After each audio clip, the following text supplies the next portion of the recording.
Halo teman-teman, ini adalah curhat petugas pajak 4.0 kalau nggak salah ya. Sudah berkali-kali teman-teman di internal internal DJP ya memberikan curhat kepada kita dan ini pantas untuk diketahui oleh publik ya. Kenapa? Karena semua ini adalah berhubungan dengan masa depan negara kita, teman-teman.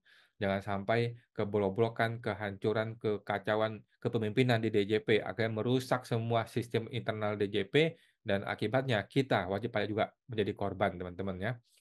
Ini adalah bukan chatting, ini dari email ya, email dari seseorang, dari negeri Konoha, teman-teman ya udah pasti ya. Sudah akan gua share ke teman-teman ya, bagaimana internal DJP, berkeluh kesah tentang masalah internal mereka. Cortex Surya Utomo ya, judulnya ya. Ini dari email dari suatu hari di negeri Konoha ya. Jadi, bapak atau ibu ini menginformasikan bahwa Cortex adalah proyek gagal dari Surya Utomo, yang katanya ada hubungan kerabat dengan Sri Mulyani. Tolong dong Pak Surya Utomo ya dikomentari, benar nggak Anda punya kekerabatan dengan Sri Mulyani? Ini kita pengen tahu banget. Jangan sampai ternyata orang-orang seperti Sri Mulyani mengangkat kerabatnya, apalagi saudaranya, masuk ke dalam lingkaran kekuasaan dia, apalagi memegang, jabatan DJP 1 ya. Maka kacau balau, maka apapun yang dilakukan kesalahan oleh si oknum ini akan diampuni oleh Sri Mulyani, kalau memang kerabat ya. Kalau gue juga gitu ya, kalau gue punya kerabat ya gue bantulah, gitu ya. Tetapi dalam pemerintahan tidak boleh begitu, Bu. Ya kita mau tahu, apakah betul beliau ini punya kekerabatan dengan Sri Mulyani? Tolong dong, teman-teman bisa email ke gue ya, silakan email ke gue ke halo@pajaksmart.com ya, email ke halo@pajaksmart.com kalau mau bertanya atau informasikan mengenai ini. Apakah betul beliau ini punya hubungan kekerabatan dengan Sri Mulyani? Di bagian mana kekerabatannya? Cortex dipaksakan di 2025 karena Surya Utomo mencari panggung menjelang pensiun. Jadi wajar Cortex itu dipaksakan, oke. Ini juga kita perlu tahu teman-teman ya, apakah betul beliau menjelang pensiun dan apakah memang sengaja cari muka? Kita tidak tahu. Surya Utomo juga punya kebijakan ngaco memindahkan pegawai sekelas pelaksana ke seluruh Indonesia. Padahal awalnya mutasi pelaksana hanya di dalam satu kanwil. Ini juga gue dengar ya, ini juga gue dengar ya di era beliau ini.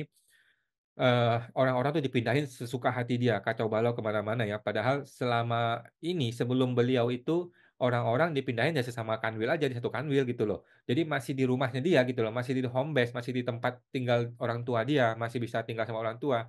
Sekarang dia masih tinggal jauh di luar kantor, home base dia, apalagi sampai keluar pulau gitu, mesti ngekos, mesti bayarin, kehidupan dan sebagainya. Akibatnya mereka juga setengah mampus Bos, setengah mati keuangannya ya. Jadi, menurut gua juga kebijakan ini kebijakan yang ngaco sih, memang betul ngaco ya kebijakan ini ya. Buat apa? Kenapa dia bikin kebijakan seperti itu? Bayangkan, pegawai dengan penghasilan terendah harus pindah dari Jakarta ke Manado, mampus lu. Dan lain-lain, dengan uang yang besar untuk negara, tapi kecil untuk orang boyongan keluarga. Karena tidak ada fasilitas rumah dan biaya pindah sekolah, gila ya. Fasilitas rumah nggak dikasih, fasilitas apapun nggak dikasih, tahu-tahu lu dipindah ke luar kota, gila. Kalau kepala kantor mah enak, lu tinggal bawa keluarga, gampang lu kepala kantor. Kalau pelaksana, ampun, aduh. Bayangkan pegawai yang anaknya kuliah harus kos lagi dan sulit bertemu keluarga. Gila gila gila.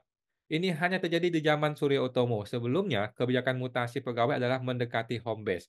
Ini pelaksana udah mau 50 tahun dipindah semena-mena. Anjir. Oh gitu? Udah 50 tahun mau dipindah begitu? Udahlah, ini teman-teman DJP bikin paguyuban pegawai DJP, demo tuh, si oknum tuh, demo tuh kepada kantor pusat, biar tahu ya kita ramaikan ya. Demo aja. Jadi kebijakan seperti ini lu mesti berani bikin paguyuban rame-rame protes gitu loh. Protes, masih berani. Kalau nggak berani ya susah ya. Sekarang kayak kayak gue gini, bikin video kayak gini, ya didengar angin lalu aja. Surya Utomo bilang, "Ah, siapa sih Awan itu? Si kampret, udahlah biarin aja dia bikin video," gitu kan. Tetapi kalau punya kekuatan, kayak kemarin tuh yang demo-demo di apa, kementerian apa tuh, sampai demo di parkirannya gitu kan. Wah, itu seru itu kan, seru itu. Nah, DJP bisa nggak bikin begitu? Bisa menurut gue ya, DJP itu solid kok, orang-orang orang pintar kok, isinya DJP itu ya. DJP itu orang pintar isinya ya, jadi harusnya bisa disolidkan, dikonsolidasi, Ya nggak usah libatin kepala kantor lah, kalau kepala kantor nggak usah dianggap ya. Jadi teman-teman yang di level yang mengalami ini aja ya, demo aja, bikin bikin surat kalau perlu ya, bikin surat kepada si dirjen, kemudian tembusin ke Sri Mulyani, tembusin ke ombudsman, tembusin ke Prabowo, nanti gue juga akan bacakan gitu ya. Supaya, oknum-oknum seperti di negeri Konoha itu nggak semena-mena gitu loh, ya kan? Oke lanjut, kesialan Surya Utomo mungkin adalah doa keluarga pegawai yang terzolimi. Terima kasih, jika butuh informasi internal DJP saya siap berikan informasi. Oke siap Pak, siap Bu, ya. Siap respect kata gue ya. Saya akan viralkan ya. Terima kasih sudah membantu dan gue akan bertanya berikutnya mengenai pertanyaan berikutnya ya tentang tentang informasi A1,5. Sulit teman-teman ya, sulit ya. Gua termasuk orang yang nggak suka di luar kota ya. Gua aja nih kerja dari rumah. Gua kerja dari rumah, gua nggak kemana-mana, jarang banget gua meeting karena gue emang nggak suka di luar home base ya. Kalau gua jadi pegawai kayak tadi begitu udah nggak sanggup gue ya, nggak sanggup. Apalagi dengan gaji rendah. Kalau gaji tinggi masih bisa aku toleransi deh. Tapi kalau gaji rendah atau gaji kecil gitu ya atau UMR atau gaji berapa, aduh sakit sekali ya, menderita sekali. Apalagi kalau sudah punya keluarga, punya anak, istri, apalagi sudah umur 50 tahun, ya ampun masa begitu sih Utomo, ya ampun. Ya udahlah. Oke teman-teman ya, silakan kalau teman-teman mau mau curhat ke gua silakan di email halo@pajaksmart.com ya, halo@pajaksmart.com dan kita akan sampaikan kepada khalayak publik ya, karena, ini semua adalah penggunaan uang rakyat dan kita juga tujuannya bukan untuk menghantam orang pribadi, tapi tujuannya untuk membenahi sistem ketatanegaraan kita yang sudah amburadul gitu ya, bisa dibenahi. Gampang lah ya sebenarnya DJP itu tinggal cari konsultan yang bagus gitu ya, ya udah dibenahi bisa kok ya gampang, pertanyaannya dia mau apa enggak gitu kan. Nah oke teman-teman, sampai jumpa, semoga terbantu.